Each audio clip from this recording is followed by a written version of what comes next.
brought to you by ITIL series.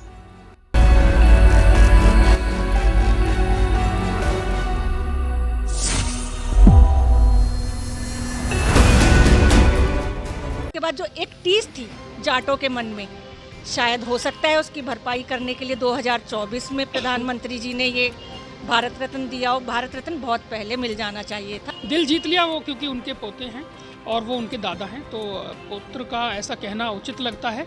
लेकिन एक common man के लिए या अन्नदाता के लिए, किसान के लिए खुशी तो ज़रूर होगी, लेकिन अच्छा होता कि कुछ उस तरफ ध्यान दिया जाता। बेरोजगारों की जो समस्या है उसका कुछ समाधान हुआ होता। नमस्कार, मैं हूं उस्मान चौधरी और आप देख रहे हैं यूपी तक। लोकसभा चुनाव होने को है और इसी बीच बीजेपी ने एक घोषणा की है जिसमें ये कहा गया है कि जो पूर्व प्रधानमंत्री हैं चौधरी चरण सिंह, उनको भारत रत्न दिया जाएगा। यानी कि लोकसभा से पहले ये घोषणा क्यों की गई है, इससे बीजेपी को क्या फ़ायदा होने वाला है। हमारे साथ मेरठ के वरिष्ठ पत्रकार हैं यहाँ सब, जो उनसे हम पूछेंगे कि आखिर ये जो भारत रत्न पॉलिटिक्स है और लोकसभा चुनाव है, इसमें क्या संबंध है और इससे क्या और किसको फ़ायदा होने वाला है। जोशी जी, क्या कहना है लोकसभा चुनाव और भारत रत्न पॉलिटिक्स? सर देखिए, राजनीति जो है वो अवसरवादिता की छत के नीचे होती है, ये वर्तमान ट्रेंड है। और भारत रत्न अभी नया ट्रेंड में आया है बिहार से, जब कर्पूरी ठाकुर को भारत रत्न दिया और नीतीश कुमार ने दल बदल किया। वहाँ की परिस्थितियाँ थोड़ी भिन्न थीं। नीतीश कुमार जो थे वो दो वजह गिनाई जा सकती हैं कि एक, वो इंडिया गठबंधन उन्होंने खड़ा करने में महती भूमिका निभाई, लेकिन उनको संयोजक नहीं बनाया जा रहा था। उसके पीछे विपक्षियों के तर्क ये हैं कि उनको पहले से मालूम था कि ये पलटू राम है। दूसरा, उन्होंने भाजपा से बचने के लिए आरएलडी के सहारा लिया था और फिर कहा कि अब मैं अपने घर में आ गया हूँ, यहाँ से नहीं जाऊँगा। लेकिन लालू बड़े चतुर राजनीतिज्ञ हैं, उनकी भी महत्वाकांक्षाएँ थीं और वो तेजस्वी को बनाना चाहते थे मुख्यमंत्री। और बहुत सारे लालू के विधायक जो हैं वो नीतीश के जो विधायक थे वो लालू के संपर्क में थे, तेजस्वी के संपर्क में थे।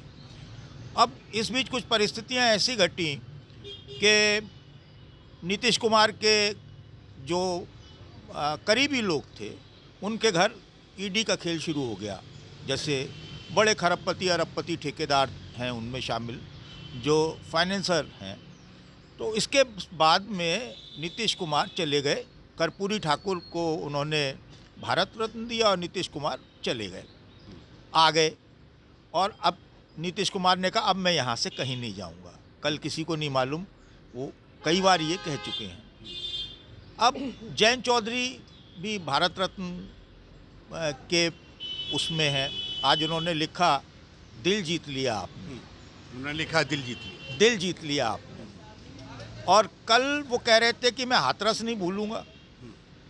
हाथरस में पुलिस ने उनकी जिस निर्ममता के साथ में पिटाई की थी, लठ खाए थे, उसके बाद जब वो रोते हुए कह रहे थे तो वो हाथरस भूल गए। उन्होंने कहा, पत्रकारों ने उनसे पूछा तो बोले कि ठीक है, मैं कोई मतलब आप चाहते हो कि मैं ये सूट फिर से बदल लूं? और उन्होंने एक तरीके से खंडन किया। अभी क्या है कि ये जो बात कही जा रही है अखिलेश और जयंत के बीच की जो नोक झोंक है या जो मतभेद हैं, वो मूलतः 3 सीटों को लेकर हैं। मुजफ्फरनगर, और उसमें एक प्रमुख सीट है मुजफ्फरनगर में। वो अपने सिंबल पर हरेंद्र मलिक को लड़ाना चाहते थे, अखिलेश यादव। और एक दो कैराना भी ऐसी एक सीट है जिसमें वो उनके सिंबल पर लड़ाना चाहते थे।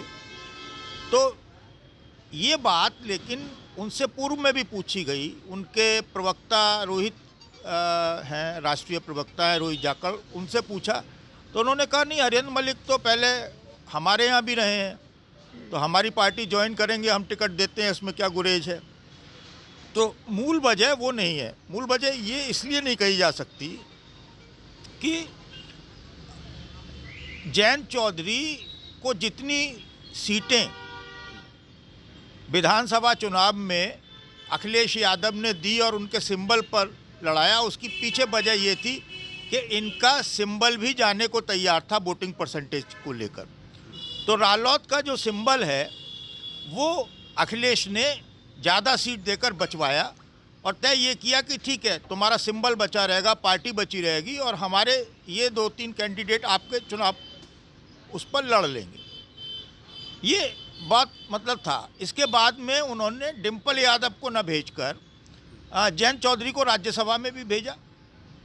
तो ऐसा मनमुटाव तो कुछ था नहीं, लेकिन मैंने वही कहा, मैं वही लौट कर आता हूँ कि जो राजनीति है वो अवसरवादिता की छत के नीचे पलती है। अब उन्हें कुछ बड़े ऑफर मिल गए होंगे, बिग डील मिल गई होगी, उनके सलाहकारों ने समझाया होगा, उन्हें लगा होगा कि 24 में भी मोदी जी का डंका बजने वाला है। मोदी जी कह रहे हैं 400 पार, कभी वो 370 का टारगेट फिक्स कर रहे हैं और इधर वो पिछली बार जीत नहीं पाए थे कोई भी लोकसभा की सीट, अब उन्हें लगता है कि कम से कम 1, 2, 3 सीटें तो जीत लेंगे, तो इसलिए वो चले गए। और ये भारत रत्न वाली जो पॉलिटिक्स है अभी हो सकता है और भी जगह हो, कल को क्या पता मुलायम सिंह यादव को ही भारत रत्न दे दे, हेमंत सोरेन के पिता शिबू सोरेन को भारत रत्न दे दें। और इन सबसे पहले काशीराम, कर्पूरी ठाकुर से पहले तो काशीराम है, काशीराम जी को भारत रत्न देना चाहिए, हो सकता है काशीराम जी को भी दे दे। तो भारत रत्न जो है वो एक ऐसा पेड़ा या लड्डू बना दिया गया है कि वो दिखा के, और बाकी अंदर एजेंडा कुछ और होता है, बाहर भारत रत्न रहता है और वो दिल जीत लेता है। दिल भारत रत्न ने नहीं जीता, दिल तो किसी और चीज़ ने जीत लिया।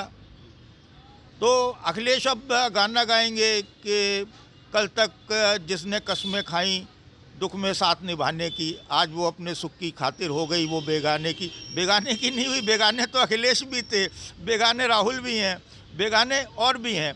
अब जनता बताएगी कौन बेगाना है कौन अपना है। जी हेमा जी, आपका क्या कहना है, क्या मानती हैं आप इस पॉलिटिक्स को? प्रधानमंत्री द्वारा जो ये दादा चौधरी चरण सिंह को भारत रत्न सम्मान दिया गया है, एक ये जाट राजनीति के नए चरण की शुरुआत हुई है। मैं तो इसे ये कह सकती हूँ कि गिरगिट जो होती है जिस तरीके से रंग बदलती है, राजनीति भी उसी तरीके से है। और अवसरवादी अजीत सिंह भी रहे हैं, वही काम जयंत चौधरी कर रहे हैं। तो उन्होंने अब जहां अपनी भलाई देखी, जहां देखा, और एक नया जो इस समय ट्रेंड देखने के लिए मिल रहा है कि जो खुलकर बोल रहा है, जो सत्तारूढ़ पार्टी के साथ नहीं आ रहा है, तो उसके घर ईडी पहुंच रही है या उसको जेल जाना पड़ रहा है। तो हो सकता है भविष्य में इस तरीके की कोई संभावना जयंत को भी दिखाई दे रही हो, जिसके चलते वो भाजपा के साथ हाथ मिलाने के लिए तैयार हो गए हैं। यही मेरा कहना है कि भारत रत्न अगर देना था सरकार को तो बहुत पहले दे सकती थी। कहा जा रहा है कि हमें अब अवसर मिला है, 5 साल पहले दे सकती थी। तो दूसरा कार्यकाल है प्रधानमंत्री जी का, क्यों उन्होंने इतना देर कर जयंत को अपने साथ लाने के लिए जयंत का कि दिल जीत लिया। भारत रत्न देने से ही क्या दिल जीता जाएगा?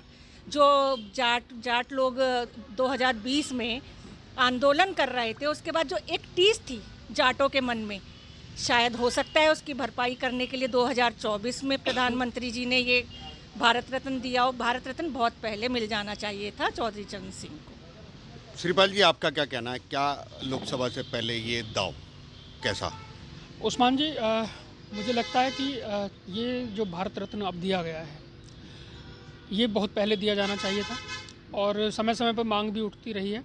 और देखा है कि कई बार तो अलग अलग पार्टी के लीडर्स के द्वारा पत्र भी लिखे गए हैं, कहा गया है कि हमारी तरफ से पत्र लिखा जा रहा है, चिट्ठी लिखी जा रही है कि सरकार भारत रत्न दे।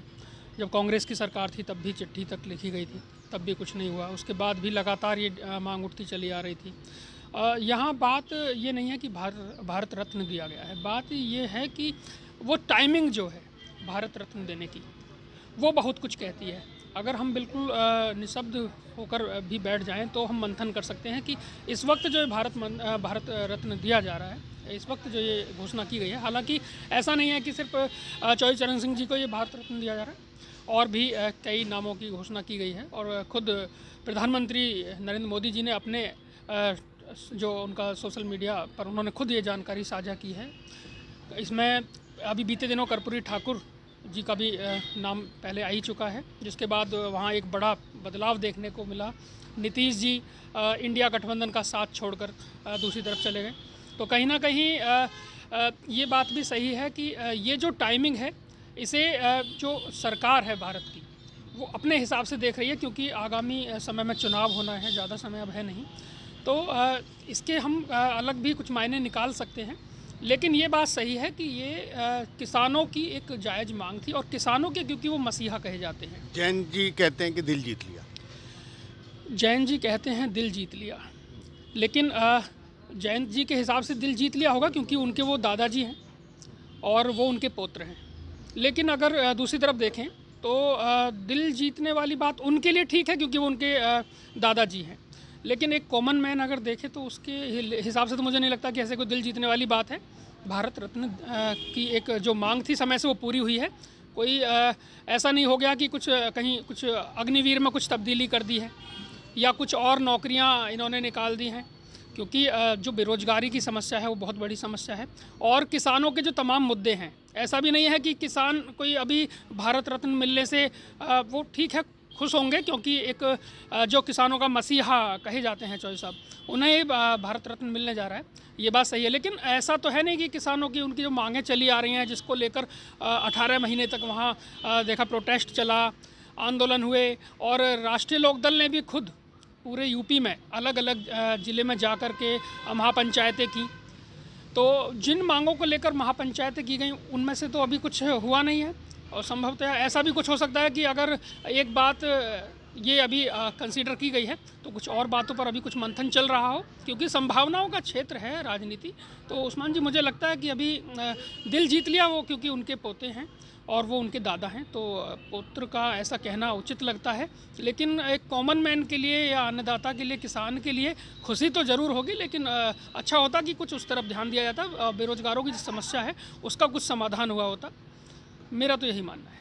आपका क्या मानना है संगीता जी, क्या कहना है इस पे, लोकसभा चुनाव और भारत रत्न पॉलिटिक्स?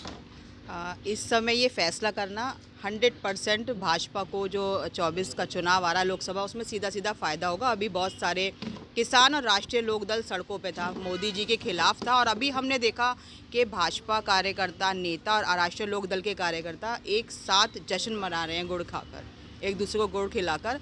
तो हाँ, इस तरह की खबरें आ रही हैं कि जयंत मिलेंगे, सीटों को लेके कुछ बात चल रही है, लेकिन वेस्ट यूपी का जो समीकरण है वो पूरी तरह बदल चुका है। आज हम सब ने देखा किस तरह से खुशियां मना के एक साथ कर रहे हो, इसका सीधा फ़ायदा बीजेपी को पहुंच रहा है। लेकिन मुझे लगता है कि बीजेपी को कुछ सीटें राष्ट्रीय लोकदल को दे के कोई इतना बड़ा फ़ायदा नहीं हो रहा, क्योंकि इस समय पूरे देश में जो माहौल है वो भाजपा के साथ है।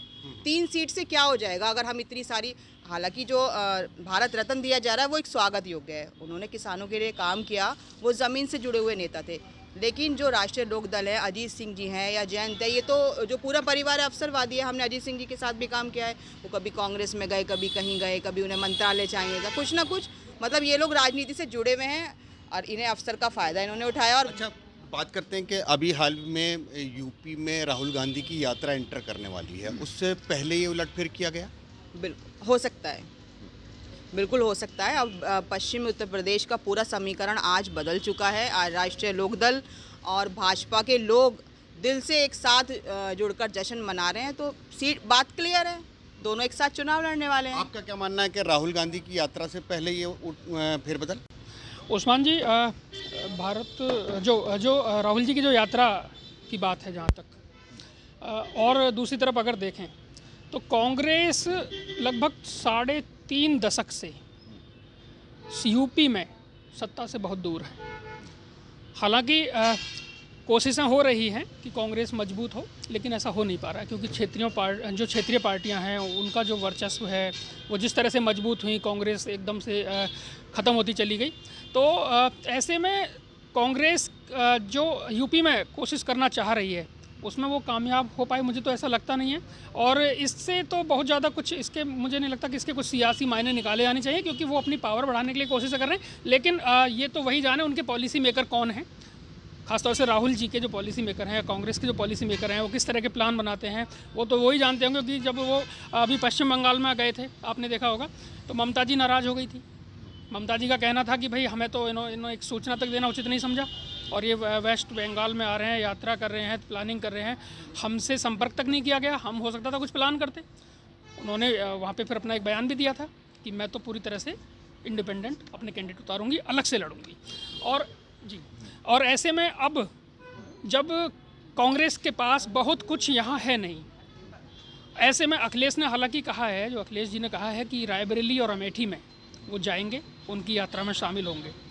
लेकिन बात यह है कि जब लगातार ये अपने जो इनके साथी सहयोगी हैं उन्हें वो सहेज कर रख ही नहीं पा रहे हैं, तो इस यात्रा के इससे मुझे नहीं लगता कि इससे कुछ इनका कुछ बेनिफिट होने वाला है। हरिशंकर जी, आपका क्या मानना है कि ये जो यात्रा आ रही है उससे पहले ही उलटफेर किया गया? हाँ, निश्चित तौर पर। देखिए, जब ये यात्रा बिहार में घुसने को थी तो तभी वो वहाँ पर कर्पूरी ठाकुर को भारत रत्न दिया गया और वहाँ पर दल बदल कराकर उस सरकार को जो आरजेडी के साथ ही अपदस्थ किया गया और बीजेपी के समर्थन से कुछ घंटे बाद ही नीतीश ने शपथ ली। और जब वो झारखंड घुसने वाली थी तो उसी दिन उन्होंने हेमंत सोरेन से लगातार बातें चल रही थी, लेकिन उन्होंने हो सकता है शिबू सोरेन को भारत रत्न या बाकी जो चीज़ें हों उसको अस्वीकार कर दिया हो। उनमें कुछ देखिए, वो एक अलग समुदाय से आते हैं, आदिवासी समुदाय से आते हैं, और आदिवासी समुदाय की मानसिकता बिल्कुल अलग तरीके की होती है शहरी मानसिकता की जगह। तो वो उन्होंने नहीं, लेकिन वहाँ पर भी वही हुआ, हेमंत सोरेन को उन्होंने जेल भेजा और सरकार को गिराने की पूरी तैयारी थी, लेकिन वहाँ हैदराबाद राहुल गांधी ने चार्टेड करके उनके विधायकों को बचाए रखा और हेमंत सोरेन भी डटे रहे। उनके साथ में जो चंपई सोरेन है, जो अब मुख्यमंत्री हैं, वो बहुत खाटी आदमी हैं, डाउन टू अर्थ हैं और उनको टाइगर सोरेन के नाम से जाना जाता है झारखंड में। तो वो करते रहे। अब यात्रा जब यूपी में आने का समय हो रहा है तो वो यूपी में ये खेल लगभग उसकी पटकथा लिखी जा चुकी है चौधरी साहब को भारत रत्न दे के, लेकिन अभी बहुत सारी चीज़ें भविष्य के गर्त में हैं। देखिए, जहाँ तक कांग्रेस है, कांग्रेस को कहिए कि वो एक कहावत है कि जिंदा हाथी लाख का और मरा हाथी 1.25 लाख का। तो यूपी में वो कुछ भी कहिए आप, यूपी को छोड़ दीजिए, ओवरऑल अगर भारतवर्ष की बात करें तो राहुल गांधी की इस यात्रा ने साउथ को पूरी तरह ब्लॉक कर दिया है। साउथ से बीजेपी का खाता खुलना भी मुश्किल है, उसकी भरपाई उन्हें उत्तर प्रदेश से करनी है। और उत्तर प्रदेश और मध्य प्रदेश और हिंदी बेल्ट जहाँ पर अगर ये किसी तरीके से थोड़ी सी भी ढीली पड़ती हैं तो तीसरी बार प्रधानमंत्री बनने का सपना चूर हो जाएगा।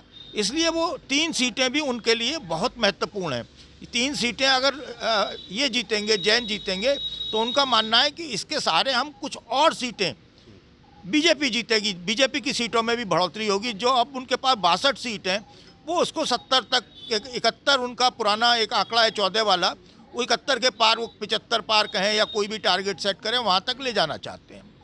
अब ये होगा नहीं होगा ये एक भविष्य की बात है, लेकिन एक बात याद रखनी चाहिए कि हर क्रिया की एक प्रतिक्रिया होती है।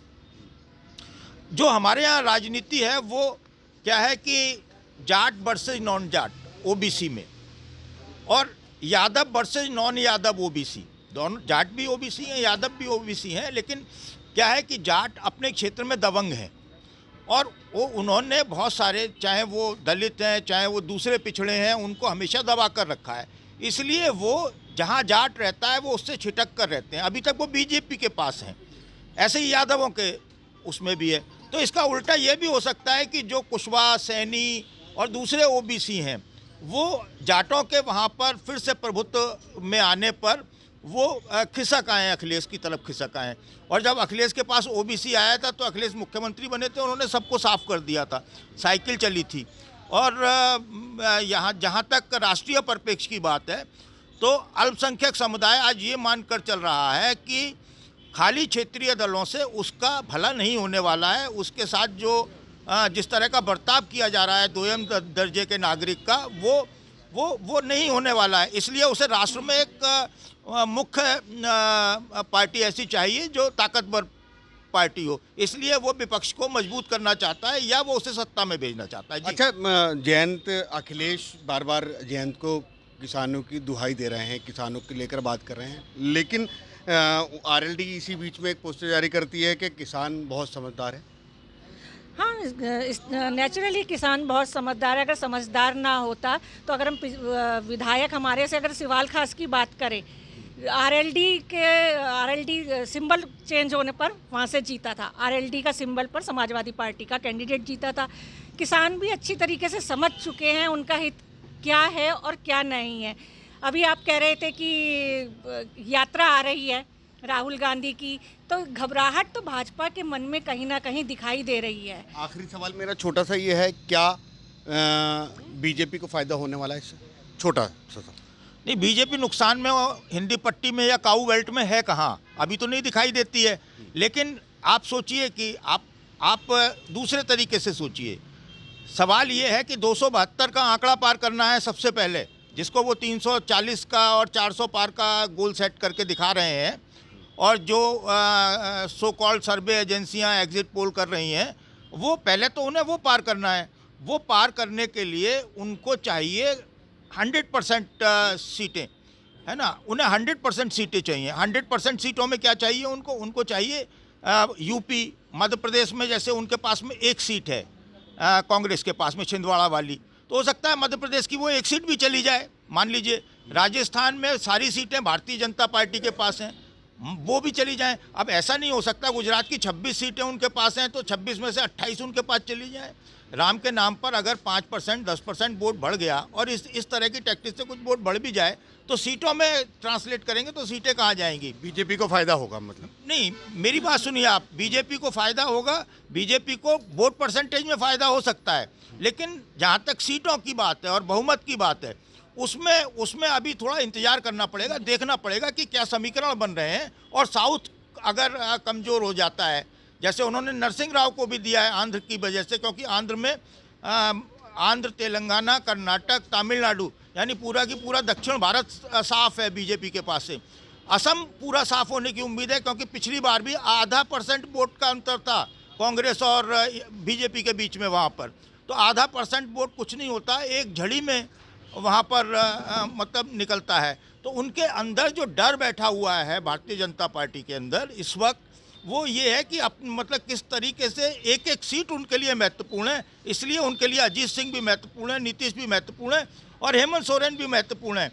अब झारखंड बिल्कुल साफ हो गया, झारखंड में वो पुरानी परफॉर्मेंस नहीं दोहरा पाएंगे। बिहार में उनकी स्थिति आज की तारीख में ये है कि उनके अपने बीजेपी के एमएलए गायब में फ़ोन स्विच करके बैठे हुए हैं और खबरें आ रही हैं वो हैदराबाद बैठे हुए हैं। तो ये ऐसी स्थितियां बहुत आसान नहीं है। ये 24 की राह उतनी आसान नहीं है जितनी दिखाई जा रही है और जितना मीडिया दिखा रहा है। जी, अच्छा, आपका क्या मानना है, बीजेपी को फायदा होगा? बीजेपी को भारत रत्न देने से अगर उन्होंने सोचा कि फ़ायदा होगा, तो बीजेपी तो बात कर रही है कि राम जी आ गए, हमें इसका फ़ायदा मिल रहा है। 80 सीटें हैं तो 80 सीटें राम के नाम पर तो वैसे ही आ रही हैं। भारत रत्न देने से मुझे नहीं लगता कि ऐसा कोई फ़ायदा होगा, क्योंकि लंबे समय से मांग चल रही थी। अगर आज से 5 साल पहले ये देते तो नेचुरली जाट खुश होता। आपको क्या लगता है फ़ायदा होगा बीजेपी? उस्मान जी, मैं ये कहना चाहूँगा कि जो आपने पूछा सवाल कि क्या बीजेपी को फ़ायदा होगा, बीजेपी जिस स्थिति में 2014 में थी, जिस तरह से जब ये आए और एक तरह से क्लीन स्वीप कर गए, हालांकि समाजवादी पार्टी की थोड़ी सी लाज बची। उसके बाद 2017, 2019, 2022 आपके सामने है, हर बार इनका ग्राफ गिरा है और वेस्टर्न यूपी में इन्हें काफ़ी दिक्कतें झेलनी पड़ी हैं। चाहे तो अभी निकाय का चुनाव हो, बीजेपी का नुकसान हुआ। आरएलडी जो एकदम से 2014 में जिसका एक विधायक रह गया था, हालांकि वो भी बाद में उनसे छिटक गया था, उनके आज 9 विधायक हैं।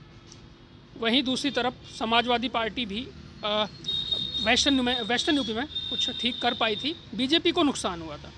लेकिन अब जब किसानों को लुभाया गया है और कहीं ना कहीं जो जाटलैंड कहा जाता है वेस्टर्न यूपी को, यहाँ जिस तरह से ये सम्मान अब भारत रत्न दिया गया है किसान मसीहा को, इससे निश्चित तौर पर जो किसान वर्ग है, जो किसान का मेरा वर्ग है, वो बीजेपी की तरफ थोड़ा सा और पोलाइट हो जाएगा। और अगर ऐसे में अभी जो कयास लगाए जा रहे हैं, क्योंकि अभी क्लियर नहीं है, जैन जी का तो लगभग अब माना जा रहा है कि भाई वो चले ही जाएंगे साथ में। हो सकता है कुछ और उनकी अभी शर्तें हो, कुछ और बात भी ऐसी हो जो बीजेपी ना मान रही हो या कुछ ऐसी बातें हों।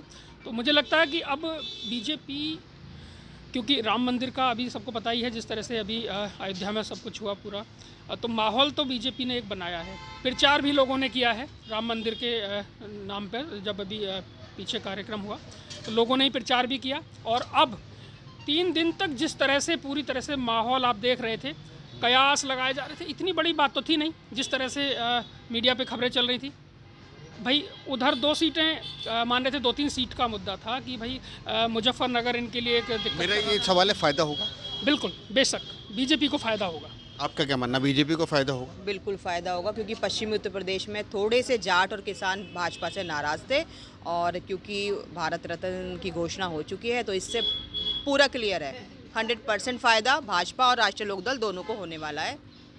और साफ क्लियर है कि दोनों साथ मिल के चुनाव लड़ने वाले हैं। तो ये मेरठ के पत्रकार हैं जिनसे हमने बात की, उसमें कुछ लोगों का कहना है कि जो अभी ये भारत रत्न की घोषणा की है, इसमें बीजेपी को कहीं ना कहीं फ़ायदा होता हुआ नज़र आ रहा है। लेकिन कुछ पत्रकार ऐसे भी जिनका मानना है कि क्योंकि कहीं और उनको बीजेपी को नुकसान हो सकता है, इसलिए उत्तर प्रदेश में अपनी साख को बढ़ावा देने के लिए, अपनी साख को कहीं ना कहीं बचाने और उसको बढ़ावा देने के लिए बीजेपी ने ये कदम उठाया है। और पूर्व प्रधानमंत्री जो हैं चरण सिंह जी, उनको भारत रत्न देने की बात कही है। अब ये तो चुनाव के बाद ही दिखेगा कि आखिर किसको कितना फ़ायदा होता है, लेकिन कंक्लूज़न यही है कि बीजेपी को कहीं ना कहीं इस बात से, इस घोषणा से फ़ायदा होता नज़र आ रहा है। उस्मान चौधरी, मेरठ, यूपी तक।